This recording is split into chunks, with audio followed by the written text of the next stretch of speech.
এবং সবচেয়ে মজার বিষয় হলো আমরা এজ এ ক্যান্সারিয়াস মার্কারগুলোকে আইডেন্টিফাই করার জন্য যে সমস্ত পরীক্ষাগুলো দেই, ক্যান্সারিয়াস মার্কার সংক্রান্ত বিষয় যা যা ছিল প্রত্যেকটা রিপোর্ট, যেমন CN15.3 যে রিপোর্টটা, এটার রেঞ্জ আছে মাত্র 19, যেটা নর্মাল থাকার কথা 32। CA19.9 এটার রেঞ্জ হলো নর্মালি হলো 37, ওনার বর্তমানে আছে শুধু 32। CA125 যে রিপোর্টটা, সেটা নর্মাল থাকে 35, এখন বর্তমানে ওনার আছে মাত্র 19। CEA যেটা সিরাম থেকে আমরা করে থাকি, সেটা নর্মাল রেঞ্জ হলো 5.0, ওনার আছে মাত্র 3.0। এজ এ রিপোর্ট অনুযায়ী ব্লাড সংক্রান্ত বিষয় এবং ওনার ক্যান্সারের কোনো জাম ওনার শরীরে বর্তমানে নাই। আসসালামু আলাইকুম ওয়া রাহমাতুল্লাহি ওয়া বারাকাতুহু। আমি ডক্টর মোহাম্মদ আসলাম, বর্তমানে ক্যান্সার চিকিৎসক অধ্যক্ষ ডক্টর SM সারোয়ার স্যারের চেম্বার গণস্বাস্থ্য হোমিওতে ক্যান্সার চিকিৎসক হিসেবে নিয়োজিত আছি। আমি সরাসরি রোগীর কাছে চলে যাচ্ছি। আসসালামু আলাইকুম। ওয়ালাইকুম আসসালাম। কেমন আছেন আপনি? আলহামদুলিল্লাহ, আল্লাহ ভালো রাখছে। ভালো রাখছে আপনি। নাম কি আপনার? আমার নাম এলাস বেগম। এলাচি বেগম। আপনার স্বামীর নাম কি? মোহাম্মদ সুলতান হাওলাদার। মোহাম্মদ সুলতান হাওলাদার। আপনার বাবার নাম? মুমিনুদ্দিন হাওলাদার। মুমিনুদ্দিন হাওলাদার। মায়ের নাম? আনোয়ারা বেগম। আনোয়ারা বেগম। আপনার গ্রামের বাড়ি, গ্রামের নাম কি? দানিশাপা। দানিশ চাপা হলো গ্রামের নাম। ইউনিয়ন কোনটা পড়ছে? হাপা বন্ধ। সাপাবন্দ। আচ্ছা, আপনাদের থানা কোনটা? মঠবাড়িয়া। মঠবাড়িয়া থানা। জেলা? পিরিজপুর। পিরোজপুর, মানে বরিশাল বিভাগের মধ্যে। আপনারা বরিশাল বিভাগের মধ্যে। তো আপনি সর্বপ্রথম কি সমস্যা নিয়ে ডাক্তারের কাছে গেছিলেন বা কি সমস্যা হয়েছিল আপনার? ডাক্তারের কাছে আমার 2-3 বছর আগে সেই গলায় আমার কি জানি খালি বাইতো। আচ্ছা আচ্ছা। তারপর আমার এই ছেলের কাছে বলতাম, ঘর সবার কাছে বলতাম, জি। এরা কয় গ্যাস্ট্রিক ভাই।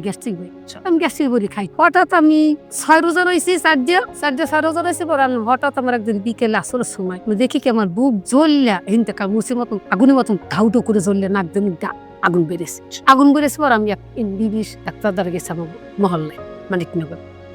তারপর গেছি পর প্রথম টেস্ট দেয় না, ওষুধ দেশে খাইছি, কিছু বুঝিনি। পানি খাইতে পারিনি, কিছু খাইতে পারিনি, সবগুলো ডগু খেলতে পারি না পানি। তারপর আবার গেছি পর আবার টেস্ট দিছে। আচ্ছা।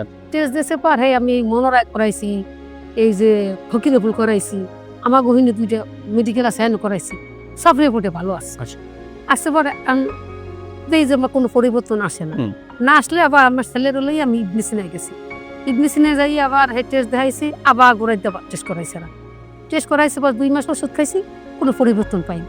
টাকা যাইতেছে, আমার রোগ ভালো হয় না কিসের নাকি। তারপর পর আমার ছেলে কইলো কি, আমার মেয়ের একটা ডাক্তার দেশি স্যারের কাছে গেছি পর আবার বলছে যে এন্ডোস্কোপি দিয়েছে। তারপর গেলাম পর এই যে টেস্ট করে বলছে যে খাদ্য নালীতে টিউমার ধরা পড়ছে। এবার শিওর লেগে আবার করাইছে কি এফএনএসি। হ্যাঁ, বায়োপসি করাইছে আপনাদের? বায়োপসি করাই আবার সব টেস্ট করাই দেয় যে শিওর এইটাই। গলার মধ্যে ক্যান্সার ধরা বললো। আর এবার গেলাম মহাখালী যে বিচ্ছিরি, তারপর দাইলাম পিজিতে আমি 6টা থেরাপি দিলাম। থেরাপি দিয়ে আমি 4 মাস হয়েছি বাসায়, ভালোই দিছি, মুখে ঘাও হয়েছে। আবার দেখি যে খাওয়া দাওয়া করতে পারি না, কিছু না। এসাল আবার গেছি ঢাকা মেডিকেল। তারা বলছে যে আপনি এই 2টা টেস্ট করে দিলেন, আপনি আবার থেরাপি দিন। তখন আমি ছেলের লাগে কান্দুলেছি, বাবা আমি আর থেরাপি দিব না, আমি মরে গেল, আমি ভয় পাই, আমার শরীর আর কুলাইব না। তখন এবার ওই মোবাইলে টিপে তুমি আমাদের ঠিকানাটা মোবাইল থেকে পাইলেন? পাইয়ে পর আমি বাসায় গেছি পর 2 বাচ্চা এখানে আসছে, আইসে দেখে জানিয়ে গেছে পর আমার আওয়ার একটু মস ছিল না। আমার ছেলে আর এইটা মা তুমি যাও, মাছের মরচ মাল্লা রাতে। হ্যাঁ, টাকা পয়সা তো ভাঙছি গেছিল, তুমি যাও। তার পরের দিন নাইয়ে এই যে সব জানিয়ে ওষুধ নিয়ে খাইলাম। তাইলে সর্বপ্রথম আপনার যে রিপোর্টটা করলাম, উনি যে ক্যান্সার ধরা পড়ছে সেটা হলো রিপোর্ট অনুযায়ী ওই গত 2025 সালে ওই জুলাই মাসের 21 তারিখে আমরা দেখলাম যে ওনার রিপোর্ট অনুযায়ী ক্যান্সারটা ধরা পড়ে। জুলাই মাসের 21 তারিখ ওনার ওই এন্ডোস্কোপি যে পরীক্ষাটা ছিল, এন্ডোস্কোপি রিপোর্ট অনুযায়ী সিটি গার্ডেড করে সেখানে আমরা দেখতে পাচ্ছি যে ওনার ক্যান্সারটা সেই জায়গাটাতে ধরা পড়ছে। এটা হলো ওনার পূর্বের ক্যান্সার রিপোর্ট, এবং এটা কোন স্টেজে ছিল সেই স্টেজটা কভার করার জন্য এখানে দেওয়া হয়েছে যে 3rd গ্রেডে ছিল, ইসোফেগাল CA 3rd গ্রেডে।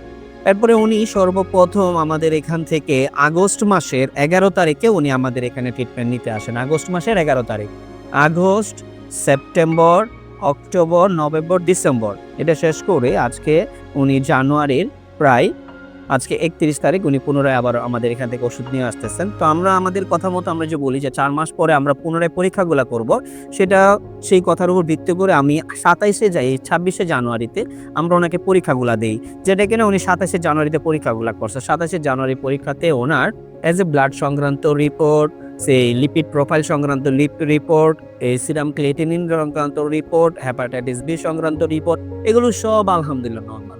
এবং সবচেয়ে মজার বিষয় হলো আমরা এজ এ ক্যান্সারিয়াস মার্কারগুলোকে আইডেন্টিফাই করার জন্য যে সমস্ত পরীক্ষাগুলো দেই, ক্যান্সারিয়াস মার্কার সংক্রান্ত বিষয় যা যা ছিল প্রত্যেকটা রিপোর্ট, যেমন CN 15.3 যে রিপোর্টটা, এটার রেঞ্জ আছে মাত্র 19, যেটা নর্মাল থাকার কথা 32।